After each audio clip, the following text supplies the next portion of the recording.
Boker Tov, nous sommes le 3 octobre 2021, c'est l'heure de la revue de la presse et des médias israéliens en direct de Jérusalem sur Radio Kalita.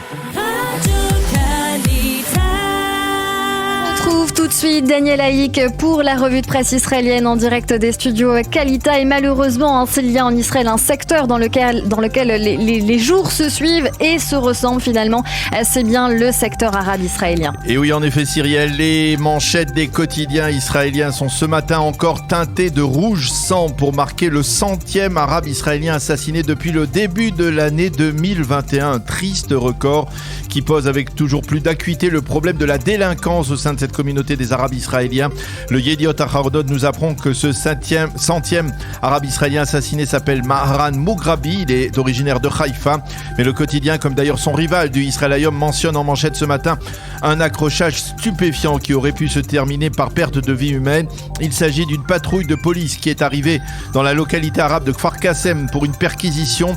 La patrouille a été violemment agressée par une milice islamiste appelée El Khirassa.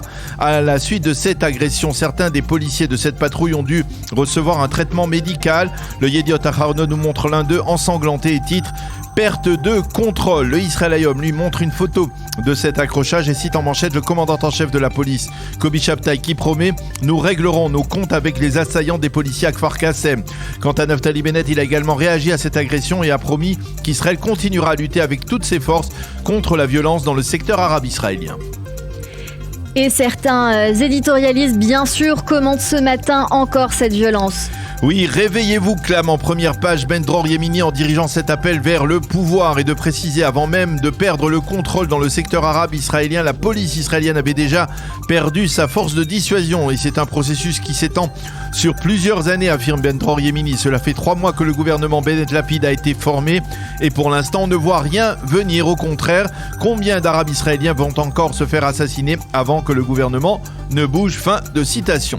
Zoher Bahaloul, qui est l'un des plus célèbres arabes israéliens, s'effraie de cette donnée de 100 arabes israéliens assassinés dans sa communauté. 100 assassinats en 9 mois, c'est l'indice d'une perte de contrôle et de repères, affirme-t-il. Mais pourtant, selon l'ancien commentateur sportif qui est devenu par la suite député travailliste, il ne faut pas perdre espoir.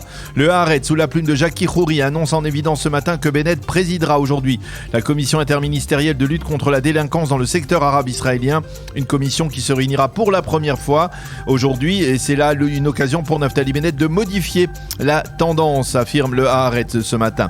Nadav Shragai dans le Israël Hayom nous invite à nous pencher sur le parti Raham qui actionne apparemment la milice islamiste à l'origine de l'agression contre les policiers à Kfar Qassem. Shragai pose ce matin la question qui s'était posée il y a 100 jours lors de la formation du gouvernement.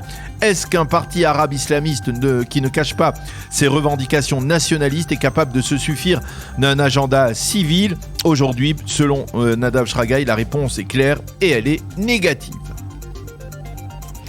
Et outre ce dossier dramatique dans le secteur arabe israélien et pour Israël bien sûr, la presse consacre ce matin aussi ses principaux titres avec l'arrivée bien sûr du nouveau passeport vert qui est entré en vigueur depuis minuit. Oui, effectivement, Cyrielle Maariv le mentionne en page d'ouverture de son site et il tente de répondre aux très nombreuses questions que se posent les Israéliens. Le Maariv indique en titre que désormais seuls ceux qui ont reçu le booster, la 3e dose de vaccin, ou qui ont reçu une 2e dose de vaccin il y a moins de 6 mois pourront recevoir ce nouveau passeport vert, un passe vert qui sera en vigueur pour les 6 prochains mois. Le Israël Hayom indique en titre et en première page que l'on a constaté au cours des derniers jours une très nette augmentation du nombre de personnes qui sont allées se faire vacciner justement pour pouvoir obtenir ce passeport vert. Le Israël Hayom explique que le cabinet restreint de lutte contre le corona va se réunir aujourd'hui pour la première fois depuis plus d'un mois. À l'ordre du jour, entre autres, le taux de contamination élevé dans le secteur arabe israélien. Quant au Yediot Ahronoth, il souligne que les données sur la baisse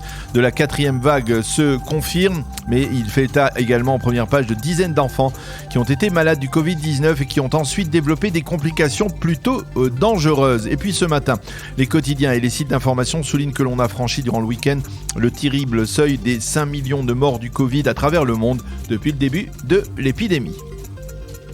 Une information préoccupante en matière de lutte contre l'antisémitisme est mentionnée également ce matin dans le Israël Hayom.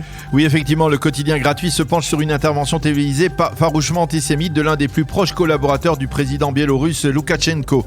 Ce collaborateur s'appelle Grégory Azarionok et il est considéré comme le propagandiste majeur du dictateur biélorusse. Dans une intervention à la télévision nationale, il est revenu sur un accrochage mystérieux au cours duquel un ingénieur de la haute technologie de nationalité américaine, répondant un nom à consonance juive, d'André Zelster, a battu un agent du KGB biélorusse qui avait pénétré dans son appartement à Minsk. Azarionok a qualifié Zelster de bâtard.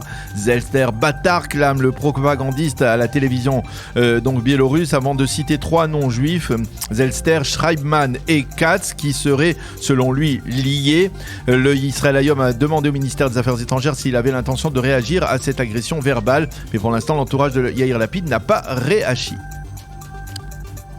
Et dans la série des faits divers graves, les quotidiens israéliens se penchent sur l'assassinat sordide d'une jeune fille israélienne de 17 ans. Oui, elle s'appelait Lital Melnik. Son corps a été retrouvé durant le Shabbat dans un terrain vague dans Kiryat Motskin, près de Haïfa. L'assassin pourrait être un infirmier dans un hôpital psychiatrique de 49 ans avec lequel la jeune fille entretenait une relation. Ce suspect a été arrêté. Lital avait en effet effectué un séjour dans cet hôpital psychiatrique. Les enquêteurs de la police estiment que le suspect avait prémédité son crime. Les sites d'information affirme que les enquêteurs disposent d'un enregistrement vidéo dans lequel on voit le suspect avec la jeune fille sur les lieux du crime peu avant sa disparition. Et puis nous terminerons, Daniel Haïk, cette revue de presse par un titre plutôt étonnant. Une reine africaine réclame l'asile politique en Israël. De quoi s'agit-il ? Eh bien, écoutez, Cyrielle, on pourrait résumer cette affaire. Préférer rester en Israël plutôt que d'être reine en Afrique. Et une citoyenne d'un des pays africains que l'on ne connaît pas, dont on ne cite pas le nom, a fait une demande d'asile politique à l'Office national des migrations israélien. Cette africaine de 43 ans affirme que les citoyens de son pays veulent la nommer reine contre son gré. Et oui, en effet, sa mère était reine de ce pays, dont on ne connaît pas le nom, donc je vous le disais, et elle est décédée il y a de cela quelques mois. Peu après, la sœur de cette africaine de 43 ans qui sollicite l'asile politique est aussi décédée après avoir donc assumé la transition et est devenue reine de ce petit pays africain. Et donc naturellement la couronne royale revient de droit à cette femme et celle-ci refuse d'endosser une telle responsabilité. Elle a donc quitté précipitamment son pays, elle est arrivée en Israël et c'est d'ici donc qu'elle demande l'asile politique. On ne connaît pas encore la réponse des autorités.